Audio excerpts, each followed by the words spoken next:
Hi there, I'm Robin Miller, and welcome to Homemade at Hawthorn. Smart and simple recipe ideas to help you stay you, even on the road. Here's a great recipe with a 5-minute meal prep, pesto rice. First, I'm gonna start by heating a pouch of the 90-second rice in the microwave. And while that's getting heated, I'm gonna slice up some cherry tomatoes. It adds a nice fresh pop of color and a little bit of sweet flavor. I also love the prepared pesto sauce that you can get right in the refrigerated section of the grocery store.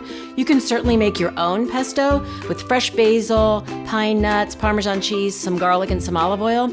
But when you want a 5-minute meal prep, you go for the bottled variety. I've got some leftover chicken. You can pick up chicken from the prepared food section of the grocery store. So you toss the chicken, the pesto, and the cherry tomatoes with the warm rice. And what I like to do is add a little bit of crunch at the end.